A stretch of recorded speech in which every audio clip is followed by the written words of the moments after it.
నమస్తే, welcome to non stop news. రోజంతా బిజీగా ఉన్నారా? న్యూస్ అప్డేట్స్ మిస్ అయ్యారా? డోంట్ వరీ, బ్రేక్స్ లేకుండా బోర్ కొట్టకుండా నాన్ స్టాప్ న్యూస్ ప్రతిరోజు రాత్రి 9 గంటల. సింధు జలాల ఒప్పందం నిలిపివేతతో పాకిస్తాన్ గొంతెండిపోతోంది. దాయాది దేశం తీవ్ర నీటి కొరత ఎదుర్కొంటోంది. ఇదే విషయాన్ని తెలియజేస్తూ భారత ప్రభుత్వానికి లేఖ రాసింది పాక్. సింధు జలాల ఒప్పందం నిలిపివేత నిర్ణయాన్ని పునః సమీక్షించాలని వేడుకుంది. నీళ్లు నిలిపివేయడం వల్ల తమ దేశంలో తీవ్రమైన నీటి ఎద్దడి ఎదుర్కొంటున్నామంటూ గోడు వెళ్లబోసుకుంది. పహల్గాం ఉగ్రదాడికి ప్రతీకారంగా పాకిస్తాన్పై దౌత్య యుద్ధం ప్రకటించిన భారత్ ఇండస్ వాటర్ ట్రీటీని నిలిపివేసింది. సరిహద్దుల్లో కాల్పుల విరమణ అమల్లోకి వచ్చినా ఈ నిర్ణయాన్ని మాత్రం వెనక్కి తీసుకోలేదు.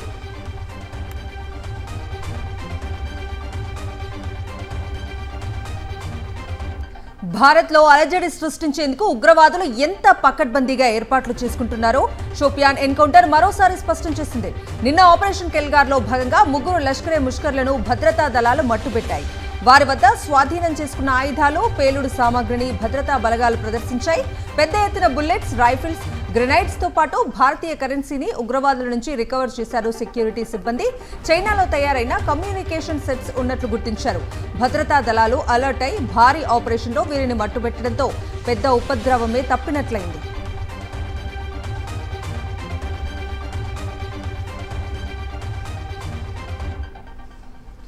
దౌత్యపరంగా భారత్కు భారీ విజయం దక్కింది. పాకిస్తాన్ చెరలో చిక్కిన బీఎస్ఎఫ్ జవాన్ను చర్చల ద్వారా వెనక్కి రప్పించింది కేంద్ర విదేశాంగ శాఖ. పూర్ణం కుమార్ షాని అటారీ వాఘా బార్డర్ వద్ద భారత అధికారులకు అప్పగించింది పాక్. పహల్గాం ఉగ్రదాడి తర్వాత ఏప్రిల్ 23న బీఎస్ఎఫ్ జవాన్ పీకే షా పొరపాటున సరిహద్దులు దాటి పాకిస్తాన్ భూభాగంలోకి వెళ్లిపోయాడు. ఫిరోజ్పూర్ సెక్టర్ వద్ద గస్తీ కాస్తూ దాయాది రేంజర్స్ కి చిక్కాడు. అప్పటి నుంచి పాక్ చెరలో ఉన్న పూర్ణం కుమార్ షాను తాజాగా భారత్ వెనక్కి తీసుకొచ్చింది. అలాగే రాజస్థాన్లోని శ్రీ గంగానగర్ సమీపంలో భారత భూభాగంలోకి వచ్చిన పాక్ రేంజర్ను కేంద్రం విడిచిపెట్టింది. మరోసారి తన వక్రబుద్ధిని ప్రదర్శించిన చైనాకు భారత్ గట్టిగా బదులిచ్చింది. అరుణాచల్ ప్రదేశ్లోని పలు ప్రాంతాల పేర్లను మార్చడానికి యత్నించడంపై తీవ్ర అభ్యంతరం వ్యక్తం చేసింది. చైనా విఫల ప్రయత్నాలు చేస్తోందని మండిపడింది. అలాంటి ప్రయత్నాలను తాము నిర్ద్వంద్వంగా తిరస్కరిస్తామన్నారు విదేశాంగ శాఖ అధికార ప్రతినిధి రణ్ధీర్ జైస్వాల్. అరుణాచల్ ప్రదేశ్ భారత్లో అంతర్భాగమని, అది విడదీయరాని భాగమని పేర్లు మార్చినంత మాత్రాన ఈ వాస్తవాన్ని మార్చలేరని తేల్చి చెప్పారు. గతేడాది అరుణాచల్ ప్రదేశ్లోని 30 ప్రాంతాలకు చైనీస్, టిబెటిన్ పేర్లను పెట్టింది. అరుణాచల్పై ఇలాంటి చైనా కుట్రలను భారత్ పదే ఎండగడుతోంది. ఆపరేషన్ సింధూర్ వేళ పాకిస్తాన్కు మద్దతుగా నిలిచి ద్రోహిగా మిగిలిపోయింది తుర్కీ. భారత్పై దాడులు చేసేందుకు దాయాదికి డ్రోన్లు అందించడమే కాదు, వాటిని ఆపరేట్ చేయడానికి సైనిక సిబ్బందిని కూడా పంపింది. తాజాగా ఈ విషయం బయటకొచ్చింది. భారత్ ప్రతి దాడుల్లో చనిపోయిన వారిలో 2 తుర్కీ సైనికులు ఉన్నట్టుగా వెల్లడైంది. ఈ నేపథ్యంలోనే కేంద్రం కీలక నిర్ణయం తీసుకుంది. టర్కీ అధికారిక మీడియా టీఆర్టీ వరల్డ్ ని భారత్లో బ్యాన్ చేసింది. పూణేలో మార్కెట్లో తుర్కీ యాపిల్స్ సీజన్ టర్నోవర్ 1200 నుంచి 1500 కోట్ల వరకు ఉంటుందని అంచనా. ఇక రాజస్థాన్లో టర్కీ మార్బుల్స్ ని అక్కడి వ్యాపారులు బాయ్కాట్ చేశారు. ఉదయ్పూర్లో 5000 కోట్ల రూపాయల మేరకు మార్బుల్స్ వ్యాపారం జరుగుతుంది. మరోవైపు తుర్కీ, అజర్బైజాన్ ను బాయ్కాట్ చేస్తున్నారు భారత పర్యాటకులు. ఈ దేశాలకు వెళ్లే బుకింగ్స్ గడిచిన 3 రోజుల్లో 60% పైగా తగ్గిపోయాయి. ఇప్పటికే బుకింగ్స్ చేసుకున్న వాళ్ళు కూడా రద్దు చేసుకుంటున్నారు. చైనాకు షాక్ ఇచ్చింది భారత్. తప్పుడు కథనాలతో రెచ్చిపోతున్న డ్రాగన్ అధికారిక మీడియా గ్లోబల్ టైమ్స్ పై వేటు వేసింది. గ్లోబల్ టైమ్స్ ఎక్స్ ఖాతాను భారత్లో బ్లాక్ చేసింది కేంద్ర ప్రభుత్వం. ఎక్స్లో గ్లోబల్ టైమ్స్ అకౌంట్ ఓపెన్ చేస్తే విత్ హెల్డ్లో ఉన్నట్లు కనిపిస్తోంది. భారత వ్యతిరేక కథనాలు, ఫేక్ న్యూస్ ప్రచారం చేస్తున్న నేపథ్యంలో ఈ చర్యలు తీసుకున్నట్లు కేంద్ర ప్రభుత్వ వర్గాలు వెల్లడించాయి. యుద్ధరంగంలో సవాల్గా మారిన డ్రోన్లపై విరుచుకుపడేందుకు భారత్ సర్వసన్నద్ధమైంది. స్వదేశీ పరిజ్ఞానంతో కౌంటర్ డ్రోన్ వ్యవస్థను భార్గవాస్త్రగా అభివృద్ధి చేసింది Bharat. Solar defence and aerospace limited సంస్థ దీన్ని రూపొందించింది. తాజాగా ఈ అస్త్రాన్ని విజయవంతంగా పరీక్షించింది. ఒడిశాలోని గోపాల్పూర్లో ఉన్న సీవార్డ్ ఫైరింగ్ రేంజ్లో భార్గవాస్త్ర మైక్రో రాకెట్ వ్యవస్థను పరీక్షించగా అన్ని లక్ష్యాలను విజయవంతంగా ఛేదించినట్టు ఆర్మీ ఎయిర్ డిఫెన్స్ అధికారులు వెల్లడించారు. దీనికి మొత్తం 3 ట్రయల్స్ నిర్వహించారు. 2 ట్రయల్స్లో ఒక్కో రాకెట్ చొప్పున పెట్టి పరీక్షించారు. 3వ దశలో 2 రాకెట్లను ఒకేసారి 2 సెకండ్ల వ్యవధిలో పేల్చి లక్ష్యాన్ని ఛేదించారు. ఆపరేషన్ సింధూర్ను విజయవంతంగా చేపట్టి పాకిస్తాన్కు బలంగా బుద్ధి చెప్పిన సైనిక బలగాలను అభినందించారు రాష్ట్రపతి ద్రౌపది ముర్ము. వారి శౌర్య పరాక్రమాలను ప్రశంసించారు. త్రివిధ దళాధిపతులు ఢిల్లీలో రాష్ట్రపతి ద్రౌపది ముర్ముతో భేటీ అయ్యారు. సైన్య అధ్యక్షుడు general Upendra Dwivedi, air chief marshal AP Singh, నౌకాదళ అధిపతి అడ్మిరల్ దినేష్ త్రిపాఠి, సైన్యం సుప్రీం కమాండర్ రాష్ట్రపతిని కలిశారు. ఆపరేషన్ సింధూర్ తదనంతర పరిణామాలను వివరించారు. ఈ సందర్భంగా త్రివిధ దళాలు ప్రదర్శించిన శౌర్య పరాక్రమాలను అభినందించిన రాష్ట్రపతి ద్రౌపది ముర్ము ఉగ్రవాదంపై పోరులో భారత్ కమిట్మెంట్ను ప్రపంచానికి చాటి చెప్పారని కొనియాడారు. ఉగ్రవాదానికి ఊతమిస్తున్న పాకిస్తాన్కు గట్టిగా బుద్ధి చెప్పినందుకు ప్రధాని నరేంద్ర మోదీని అభినందించింది కేంద్ర కేబినెట్. సరైన సమయంలో సరైన నిర్ణయం తీసుకున్నారంటూ ప్రశంసలు కురిపించారు మంత్రివర్గ సహచరులు. ఉదయం నుంచి ప్రధాని మోదీ నివాసంలో వరుస భేటీలు జరిగాయి. తొలుత కేంద్ర కేబినెట్ సమావేశమై కీలక నిర్ణయాలు తీసుకుంది. అనంతరం భద్రతా వ్యవహారాల కేబినెట్ కమిటీ భేటీ అయింది. సరిహద్దుల్లో తాజా పరిస్థితులు, పాక్తో కాల్పుల విరమణ తదితర అంశాలపై చర్చించింది. భవిష్యత్ కార్యాచరణపైన చర్చలు జరిపారు సీసీఎస్ సభ్యులు. పహల్గాం ఉగ్రదాడి తర్వాత సీసీఎస్ భేటీ కావడం మొత్తంగా ఇది 5వ కేబినెట్ సీసీఎస్ సమావేశాల తర్వాత ప్రధాని నరేంద్ర మోదీతో విడిగా భేటీ అయ్యారు కేంద్ర మంత్రులు Amit Shah, Rajnath Singh. Operation Sindoor media briefings లో పాల్గొన్న కల్నల్ సోఫియా ఖురేషిపై మధ్యప్రదేశ్ గిరిజన సంక్షేమ శాఖ మంత్రి విజయ్ షా చేసిన వ్యాఖ్యలు వివాదానికి దారితీశాయి. ఈ కేసులో సుమోటోగా విచారణకు చేపట్టిన రాష్ట్ర హైకోర్టు కీలక ఆదేశాలిచ్చింది. కల్నల్ ఖురేషిపై అనుచిత వ్యాఖ్యలు చేసిన మంత్రి విజయ్ షాపై ఎఫ్ఐఆర్ నమోదు చేయాలని ఆదేశాలు జారీ చేసింది. కల్నల్ సోఫియా ఖురేషి మతాన్ని ఎత్తి చూపుతూ వివాదాస్పద వ్యాఖ్యలు చేశారు మధ్యప్రదేశ్ మంత్రి విజయ్ షా. దీనిపై దేశవ్యాప్తంగా తీవ్ర దుమారం రేపింది. ఆయన్ను మంత్రి పదవి నుంచి బర్తరఫ్ చేయాలని ప్రతిపక్ష కాంగ్రెస్ డిమాండ్ చేసింది. బీజేపీ హైకమాండ్ నుంచి ఇప్పటికే విజయ్ షాకు గట్టిగానే చివాట్లు పడ్డాయని సమాచారం. బీఆర్ఎస్ 10 ఏళ్ల పాలనలో తెలంగాణకు తీరని నష్టం జరిగిందన్నారు సీఎం రేవంత్ రెడ్డి. 1000 ఎకరాలకు నీళ్లిచ్చామని చెప్పుకునే బీఆర్ఎస్ పాలకులు కాంగ్రెస్ సర్కార్ కట్టిన ప్రాజెక్టులను చూడాలని హితవు పలికారు. నాగార్జున సాగర్, శ్రీశైలం వంటి ప్రాజెక్టులు ఇప్పటికీ చెక్కు చెదరలేదని, బీఆర్ఎస్ పాలనలో కట్టిన కాళేశ్వరం 3 ఏళ్లకే కుప్పకూలిపోయిందని విమర్శించారు. హైదరాబాద్ జలసౌధలో కొలువుల పండుగ కార్యక్రమాన్ని నిర్వహించింది తెలంగాణ ప్రభుత్వం. ఇరిగేషన్ శాఖలో ఎంపికైన వారికి సీఎం రేవంత్ రెడ్డి నియామక పత్రాలు అందజేశారు.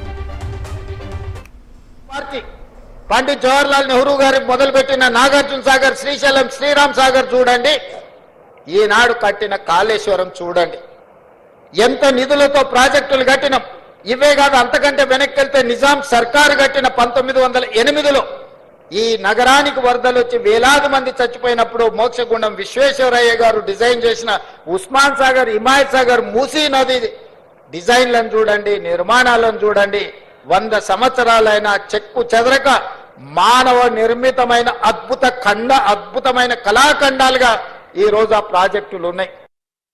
బీఆర్ఎస్ ప్రభుత్వం 10 ఏళ్లలో ఇరిగేషన్ శాఖను నిర్వీర్యం చేసిందని మంత్రి ఉత్తమ్ కుమార్ రెడ్డి అన్నారు. కాంగ్రెస్ పార్టీ వచ్చిన తర్వాత తక్కువ ఖర్చుతో ఎక్కువ ఆయకట్టుకు నీరు అందించే ఇరిగేషన్ ప్రాజెక్టులు చేపడుతున్నట్లు వివరించారు.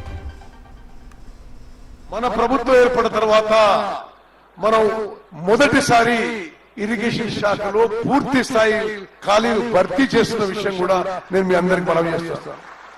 మన తెలంగాణ ప్రభుత్వం, మన కాంగ్రెస్ ప్రభుత్వం తెలంగాణలో ఉన్న అన్ని ప్రాజెక్టులని తక్కువ ఖర్చుతో ఎక్కువ ఆయకట్టు వచ్చే విధంగా మనం ముందుకు పోయే ఉద్దేశం, లక్ష్యంతో మరి ప్రణాళిక చేసుకున్న విషయం కూడా మీకు మనం చేస్తాం. ప్రతి సంవత్సరం 5 లక్షల ఎకరాలు కొత్త ఆయకట్టు సృష్టించాలనే లక్ష్యంతో మన ప్రభుత్వం ముందుకు పోతుంది. గవర్నర్ జిష్ణుదేవ్ వర్మతో మంత్రి పొంగులేటి శ్రీనివాసరెడ్డి భేటీ అయ్యారు. రాష్ట్ర ప్రభుత్వం ప్రతిష్టాత్మకంగా తీసుకొచ్చిన భూభారతి చట్టం అమలు, ఇందిరమ్మ ఇళ్ల పథకం గురించి గవర్నర్కి మంత్రి పొంగులేటి వివరించారు. మొదటి దశలో అత్యంత నిరుపేదలకు ప్రాధాన్యతా క్రమంలో ఇందిరమ్మ ఇళ్లు మంజూరు చేస్తున్నామని తెలిపారు. గవర్నర్ దత్తత తీసుకున్న భద్రాద్రి కొత్తగూడెం జిల్లాలోని గ్రామాల్లో కూడా ఇళ్లను మంజూరు చేశామని చెప్పారు. ఎలాంటి రుసుము లేకుండానే ప్రజల నుంచి దరఖాస్తులను స్వీకరించి సమస్యల పరిష్కారానికి కృషి చేస్తున్నామని పొంగులేటి శ్రీనివాసరెడ్డి గవర్నర్కు వివరించారు.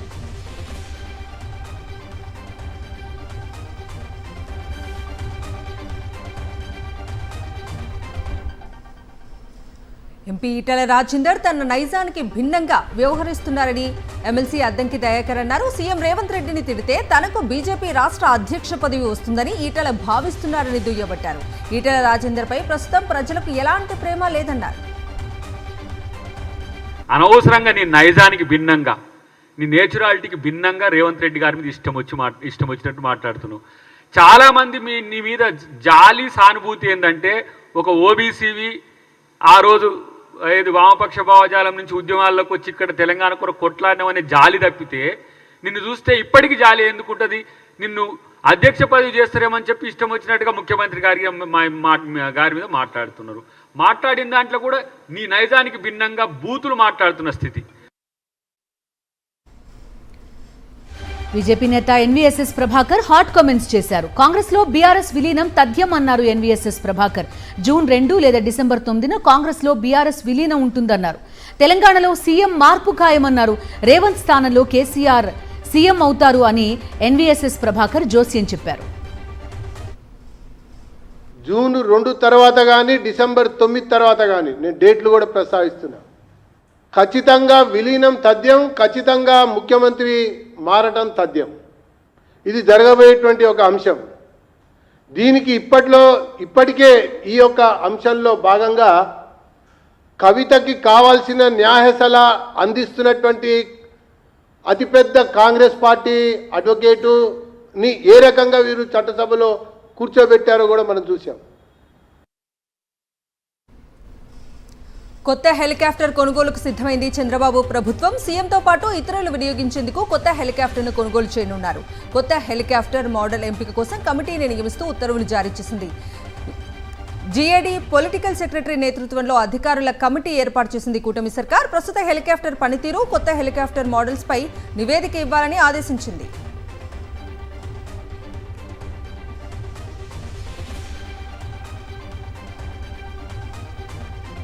సీఎం చంద్రబాబు ఇచ్చిన మాట ప్రకారం జీవో నంబర్ 3ని పునరుద్ధరించాలని వైఎస్ఆర్సీపీ నేతలు డిమాండ్ చేశారు. జీవో నంబర్ 3ను పునరుద్ధరించిన తర్వాతే డీఎస్సీ ఉద్యోగ నియామకాలు చేపట్టాలన్నారు. జీవో నంబర్ 3ని పునరుద్ధరించకపోవడం వల్ల గిరిజనులకు తీవ్ర అన్యాయం జరుగుతుందన్నారు. నెంబర్ 3 కన్నా ముఖ్యమైనది ఇప్పుడు మెగా డిఎస్సి నోటిఫికేషన్ ఇచ్చారు. పుట్టినరోజు సందర్భంగా మీకు కానుక ఇస్తానని చెప్పేసి మెగా డిఎస్సిని నోటిఫికేషన్ ఇచ్చారు. అయితే ఈ జియో నెంబర్ 3 పునరుద్ధరించడానికి టైం పడుతుంది కాబట్టి మొదటిగా ఈ మెగా డిఎస్సి నోటిఫికేషన్ ఏదైతే ఇచ్చారో దాన్ని మళ్ళీ స్టాప్ చేయాలి అని చెప్పేసి మేము డిమాండ్ చేస్తున్నాము. ఈ జియో నెంబర్ 3 గురించి ఏదైతే నిన్న చెప్పారో మళ్ళీ పునరుద్ధరిస్తాము, దాని గురించి వర్కౌట్ చేస్తాము అని చెప్పేసి అన్నారు. ఆ మాట మీద నిలబడతారని చెప్పేసి మేమందరం నమ్ముతున్నాము. కూటమి ప్రభుత్వం కౌలు రైతులపై కక్షగట్టిందని మాజీ మంత్రి కారుమూరి నాగేశ్వరరావు అన్నారు. కౌలు రైతులు అధిక వడ్డీలకు అప్పులు తెచ్చుకుని చితికిపోతున్నారని ఆవేదన వ్యక్తం చేశారు. కూటమి ప్రభుత్వం కౌలు రైతుల గురించి ఆలోచన చేయటం లేదన్నారు. కూటమి ప్రభుత్వం ఇప్పటికైనా మేల్కొని కౌలు రైతులను పట్టించుకోవాలని డిమాండ్ చేశారు. 3 రూపాయలు 5 రూపాయలు వడ్డీలు తెచ్చుకుని నడ్డిరిగిపోయే పరిస్థితి దారుణాతి దారుణంగా. ఎంచేతంటే వాళ్ళ రైత దగ్గర మళ్ళీ మన దళారీ ఎంటర్ అయిపోయారు. దళారీ ఎంటర్ అయిపోయి అక్కడ కూడా 200 రూపాయలు లాస్ అయిపోతుంది కౌలుదారి రైతులకి. అది లాసు, మళ్ళీ ఇంట్రెస్ట్ లాసు. ఇది ప్రతిదీ కూడా మూలికే నక్క మీద తాటికాయ పడ్డట్టుగా ఈ కౌలుదారి కార్డు లేకపోవటం వల్ల మరి కౌలుదారి రైతు చాలా బాధ నరకం అని చెప్పి సందర్భంగా తెలియజేస్తున్నాయి. ఏ మాత్రం కూడా ఈ కూటమి ప్రభుత్వం అస్సలు ఆలోచనే చేయకుండా మరి ఇంత గతంలో చెప్పేవారు వ్యవసాయం దండగా అంటాడు చంద్రబాబు నాయుడు ఎప్పుడో నీకు వ్యవసాయం దండగా అదే కనపడుతుంది. అదే రీతిలో వాళ్ళ పాలన ఉంది. చంద్రబాబు విద్యా వ్యవస్థను భ్రష్టు పట్టించారని ఎమ్మెల్సీ చంద్రశేఖర్ ఆగ్రహం వ్యక్తం చేశారు. విద్యా వ్యవస్థలో వైఎస్ జగన్మోహన్ రెడ్డి తీసుకొచ్చిన విప్లవాత్మక మార్పులను చంద్రబాబు నాశనం చేశారని మండిపడ్డారు. ఎడ్యుకేషన్ సిస్టమ్ని ఏం చేయాలనుకుంటా ఉన్నారు? ఇక్కడ ఉన్నటువంటి మంత్రులు కానీ అదేవిధంగా ఐఏఎస్ ఆఫీసర్స్ కానీ వీరందరూ కూడా ఎడ్యుకేషన్ డిపార్ట్మెంట్కి సంబంధించిన ప్రతి ఒక్కరూ కూడా గవర్నమెంట్ ఎడ్యుకేషన్ సిస్టమ్ని ఏ విధంగా తీసుకెళ్లాలనుకుంటున్నారని ఈరోజు ప్రతి టీచర్ కూడా వేదన చెందుతూ ఉన్నారు. అందుకే ఈరోజు టీచర్లు అందరూ కూడా చెప్తున్న మాట ఒకటే మాట చెప్తా ఉన్నారు. జగన్మోహన్ రెడ్డి గారు విద్యా విప్లవం తీసుకొని వస్తే చంద్రబాబు నాయుడు గారు విధ్వంసం చేస్తూ ఉన్నారు. విద్యా విధ్వంసం. ఏపీ మద్యం పాలసీ కేసులో retired IAS Dhanunjaya Reddy, Krishnamohan Reddy SIT విచారణ ముగిసింది. రేపు ఉదయం 10 గంటలకు విచారణకు హాజరు కావాలని సిట్ అధికారులు కోరారు. స్వచ్ఛందంగా విజయవాడలో సిట్ కార్యాలయంలో విచారణకు హాజరయ్యారు. గాంధీ భవన్లో మహిళా కాంగ్రెస్ అధ్యక్షురాలు సునీతారావు ధర్నా చేశారు. పిసిసి చీఫ్ ఛాంబర్ ముందు ధర్నాకు దిగారు. కొత్త కాంగ్రెస్ కమిటీలో మహిళలకు ప్రాధాన్యత కల్పించాలని డిమాండ్ చేశారు. కార్పొరేషన్ పదవుల్లో కూడా ప్రాధాన్యత ఇవ్వాలంటూ ఆందోళన చేపట్టారు. కొంతకాలంగా మహిళల పట్ల వివక్ష చూపిస్తున్నారని సునీతారావు ఆరోపించారు.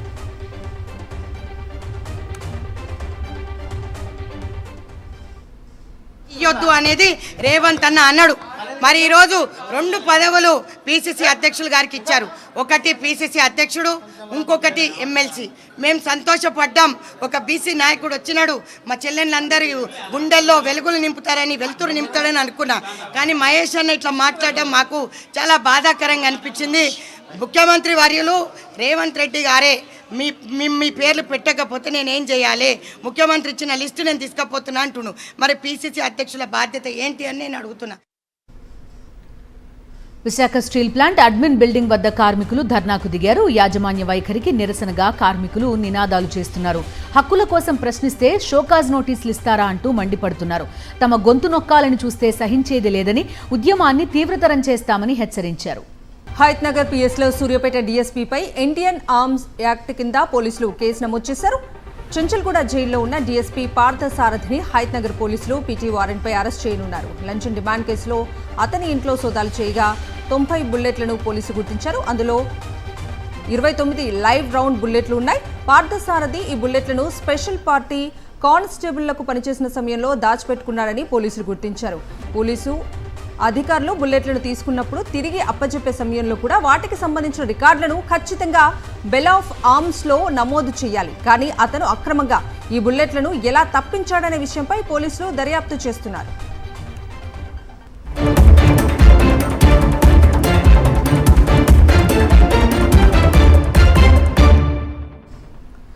నేషనల్ అప్డేట్స్ చూద్దాం. సుప్రీంకోర్టు 52వ ప్రధాన న్యాయమూర్తిగా జస్టిస్ భూషణ్ రామకృష్ణ గవాయ్ ప్రమాణ స్వీకారం చేశారు. రాష్ట్రపతి భవన్లో ఉపరాష్ట్రపతి, ప్రధానమంత్రితో పాటు కేంద్ర మంత్రులు, ఇతర అతిథుల సమక్షంలో రాష్ట్రపతి ముర్ము ఆయనతో ప్రమాణ స్వీకారం చేయించారు. ప్రధాని మోదీ ఆయనకు అభినందనలు తెలిపారు. 2019 మే 24 నుంచి సుప్రీంకోర్టు న్యాయమూర్తిగా ఉన్న జస్టిస్ బిఆర్ గవాయ్ అనేక రాజ్యాంగ ధర్మాసనాల్లో సభ్యుడిగా చారిత్రాత్మక తీర్పుల్ని వెలువరించారు.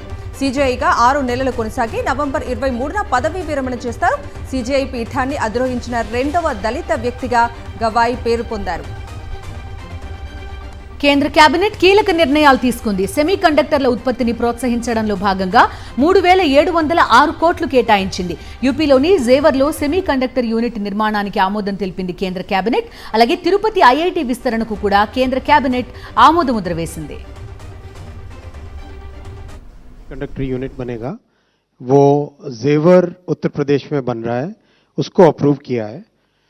आप सब जानते हो कि अब तक 5 सेमीकंडक्टर की यूनिट्स इंडिया सेमीकंडक्टर मिशन के तहत अप्रूव होने के बाद में बहुत तेजी से उसमें कंस्ट्रक्शन चल रहा है उन 5 में, और एक का प्रोडक्शन इस वर्ष 2025 से स्टार्ट हो जाएगा.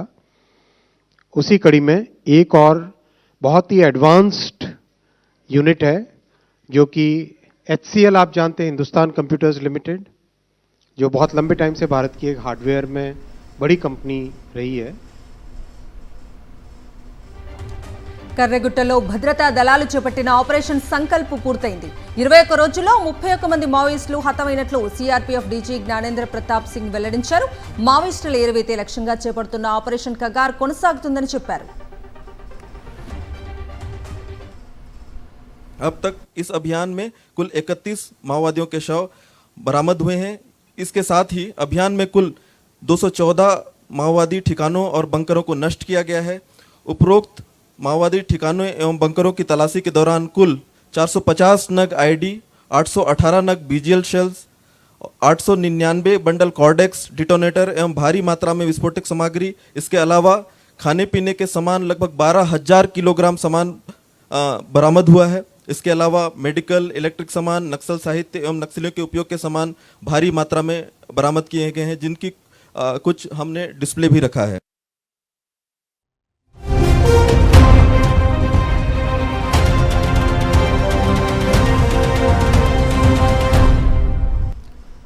అంతర్జాతీయ వార్తలు చూద్దాం. ఈశాన్య రాష్ట్రాలపై మరోసారి అభ్యంతరకర కామెంట్స్ చేశారు బంగ్లాదేశ్ తాత్కాలిక ప్రభుత్వ ముఖ్య సలహాదారు మొహమ్మద్ యూనస్. బంగ్లాదేశ్, నేపాల్, ఈశాన్య రాష్ట్రాలకు సమగ్ర ఆర్థిక సమైక్యతా ప్రణాళిక అవసరమన్నారు. జలశక్తి, ఆరోగ్య సంరక్షణ, రవాణా, మౌలిక సదుపాయాలు వంటి అంశాల్లో సహకారం ముఖ్యమంటూ మాట్లాడారు. నేపాల్ డిప్యూటీ స్పీకర్తో భేటీ సందర్భంగా మన రాష్ట్రాల ప్రస్తావన తెచ్చారు. గత నెల చైనా పర్యటనలో కూడా ఈశాన్య రాష్ట్రాలను ఉద్దేశించి అనుచిత వ్యాఖ్యలు చేశారు మొహమ్మద్ యూనస్.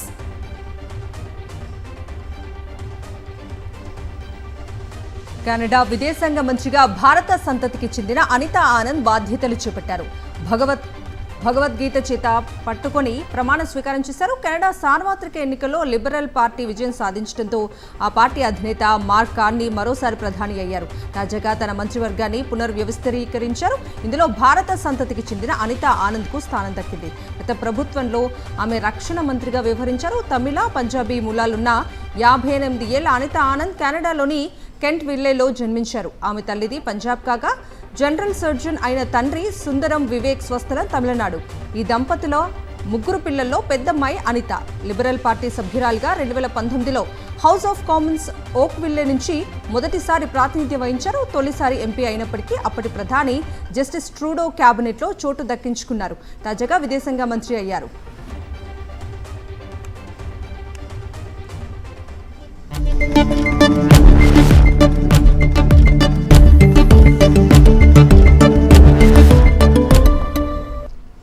బిజినెస్ అప్డేట్స్ చూద్దాం. దేశీయ స్టాక్ మార్కెట్ సూచీలు మోస్తరు లాభాల్లో ముగిశాయి. అంతర్జాతీయ మార్కెట్ల నుంచి మిశ్రమ సంకేతాల నేపథ్యంలో స్వల్ప లాభాలకు పరిమితమయ్యాయి మార్కెట్స్. భారత్ పాక్ మధ్య ఉద్రిక్తతలు చల్లారడం, రిటైల్ ద్రవ్యోల్బణం తగ్గడంతో ఆర్బీఐ వడ్డీ రేట్లను తగ్గించొచ్చన్న అంచనాలు ఇందుకు కారణం. Nifty mid cap, small cap సూచీలు 1% పైగా లాభపడ్డాయి. రోజంతా ఒడిదుడుకులు ఎదుర్కొన్న సూచీ 80,910.03 నుంచి 81,691.87 మధ్య కదలాడింది.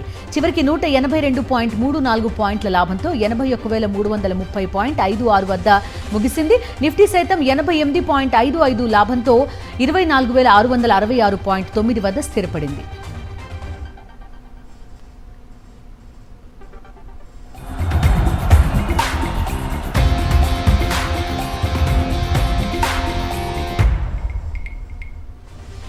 Coming to sports updates. భారత star javelin thrower Neeraj Chopra వరుసగా టోర్నీలో బరిలోకి దిగనున్నారు. ఇప్పటికే దోహా డైమండ్ లీగ్కు సిద్ధమవుతున్న నీరజ్ పోలాండ్ దేశంలో పోటీ పడనున్నాడు. ఈ సీజన్లో అతనికి 3వ టోర్నీ కానుంది. ప్రస్తుతం డైమండ్ లీగ్ సన్నద్ధతతో ఉన్న నీరజ్ మే 23న జరగబోయే 71వ ఒర్లిన్ జెనిస్ట్ కుసోస్కిన్కి మెమోరియల్ ఈవెంట్లోనూ ఈటెను విసరనున్నాడు. పోలాండ్ ఆతిథ్యమిస్తున్న 71వ ఒర్లిన్ జెనిస్ట్ మెమోరియల్ ఈవెంట్లో నీరజ్కు గట్టి పోటీ ఎదుర్కానుంది. 2 సార్లు వరల్డ్ ఛాంపియన్ అండర్సన్ పీటర్స్ను నీరజ్ ఎదుర్కోనున్నాడు.